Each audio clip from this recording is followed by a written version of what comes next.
Recently, I became aware of a fundraiser held by a member of the debunking community who goes by the name Elia Moon. The fundraiser was held on the channel Sit Down with Debunkers and co-streamed on the channel Red's Rhetoric to help increase the donations and possible audience. The fundraiser was claimed to be for treatment for stage 1 cancer in her jaw. Questions started to be raised about the legitimacy of the fundraiser, and after the recent drama involving Sean Hufford lying to everyone about his fundraiser, I decided that enough damage has been done to the community and the only way to stop it is to get to the truth myself and stop any rumours. So I spent the better part of the last 4 or 5 days investigating this fundraiser, and here are my final conclusions. It was a scam. The whole thing was a lie. Elia lied to everybody, and here is why I say that. After questions were asked, she presented a receipt and posted it on her GoFundMe page. At first this seemed legitimate, but then it became clear that there were irregularities on the receipt. Duplicate invoice numbers, incorrect formatting for patient ID, different logo colours to example bills, etc. This was confirmed by several people contacting the hospital. There was no confirmation that she had ever attended the Thompson Cancer Survivor Centre. Red Rhetoric and I decided we needed to speak to her directly, so called her on a Google Hangouts to ask some questions. In what was over a 3-hour call, she was evasive, wouldn't commit to any answers, only to say that yes, she definitely had cancer. She screen shared and showed us documents that she claimed were downloaded only minutes ago from her patient portal on the Thompson Cancer Survival Centre, that she claimed were detailed bills of the receipt she'd posted. Reds and I immediately noticed errors, including a date saying that the year was 2010 and another date with the / missing between the day and year. Very sloppy work for a hospital accounting department. There was a lot of umming and eyeing and saying, oh, it must be an error, so we asked her to screen share and show us her logging into her patient portal. And after a lot of stalling and telling us her computer was being slow, she screen shared again, but just showed new documents that she claimed she had just downloaded. Reds and I pointed out we needed to see her actually log into her patient portal. And after more stalling, all of a sudden, her work laptop wasn't letting her screen share or log into her patient portal anymore because of a firewall. She then said she had a call from her boss and left Reds and I in a call alone for nearly 20 minutes. Reds and I discussed how odd this all seemed, but she had assured us she would show us what she needed to show when she came back. When she came back, there was no screen sharing, but a new plan. She was going to call the Thompson Cancer Survival Centre with Reds and I on the phone. What happened was clearly scripted and a fake phone call to a fake Thompson Cancer Survival Centre. I can only assume a friend of hers had prepared this beforehand in the time that she was off of the call. It was the most perfect customer service call that I had ever heard in my life. No mistakes, no sounds in the background. It was scripted down to a T. That was what I felt. I had no evidence at that point, but that was what I felt. She asked on the call. She asked for email detailed billing information so that she would have new copies of the bills to show us directly from the centre herself. That was the entire point of her making that phone call, so that we could listen to her asking to get emails from Thompson Cancer Survival Centre. When the person picked up the phone, they answered it by saying, hello, Thompson Cancer Survival Centre, etc. So the whole thing was clearly faked. I had to leave the call for a while due to family priorities. I do have 2 children. But while I was off the call, her screen share magically worked, and she showed Reds a screen share of herself logging into her bank account and showing that there were definitely payments to Cohen Health for the amounts claimed in the fundraiser. I believe this video is 100% legitimate and there were payments made. This, however, did not confirm what the payments were for. The next day I was forwarded that email that she said that she had requested. She'd sent that to Reds and then Reds forwarded it to me. After some checking, it was clear that there were many glaring errors with incorrect dates, invoice numbers and amounts paid. Far too many errors at this point had been stacking up. The next day she contacted Nate the lawyer and had a conversation to try and clarify things.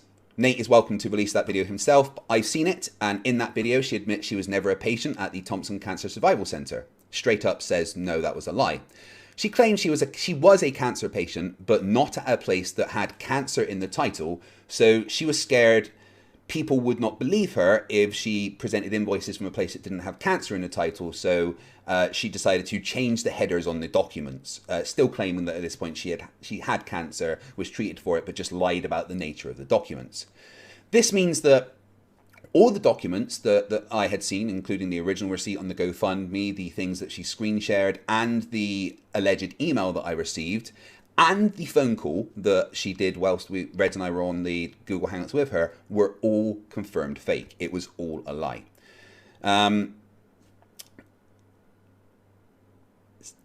that was where it was at that point. There was a plan for her to go to the hospital that she'd had the treatment at, with us on the call, on a call where she was there, and get documents and stuff. But there were so many issues why these things couldn't happen.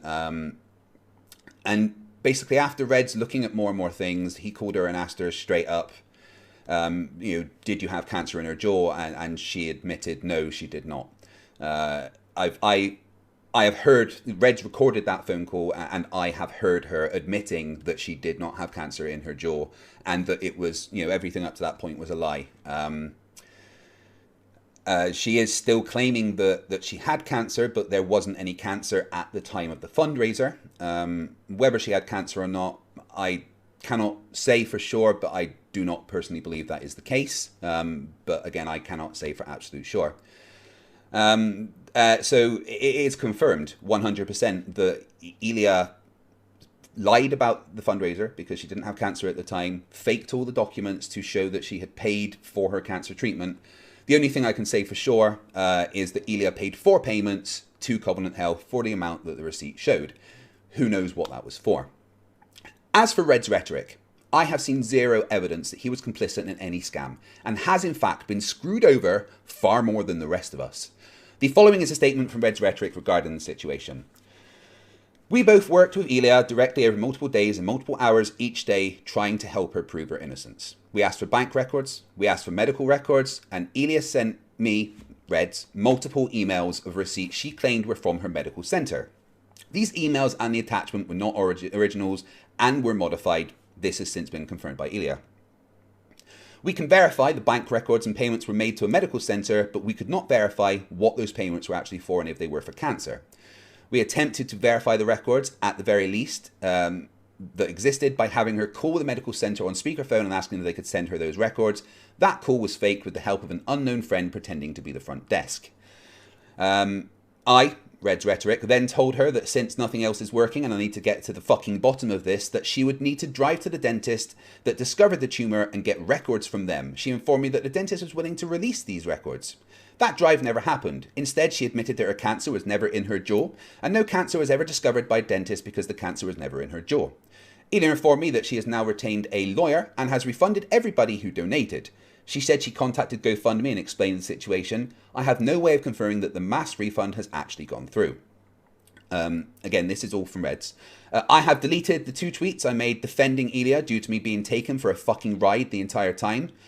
My apologies to those who questioned her and her claims. While I maintain that a select few people are still sick fucks, it's not for this reason. People like Unirock. FTFE heard my final phone call with Elia. Yes, I absolutely did. I ripped her a new asshole for the fucking bullshit she was feeding me and told her to get a fucking lawyer and to lose my fucking number. That I did all I could, but she just refused to get out of her own fucking way. Red's rhetoric does not stand behind Elia in any way and apologises for defending her the way that he did. This is everything. Right, that's Red's rhetoric's statement finished. So this is my final statement. This is everything I know and the truth. Anything else at this point is just rumour and speculation. This is my final comment on the situation, and now I think it's time for the authorities and the law to deal with this. If Reds is guilty, any investigation by the authorities will reveal that, and if it is, I will admit that I am wrong. But I have no reason and no evidence to suggest Reds was ever involved or benefited in any way from these scams. Reds is innocent. Elia Moon has confirmed that she scammed everybody. Thank you for listening and have a good evening.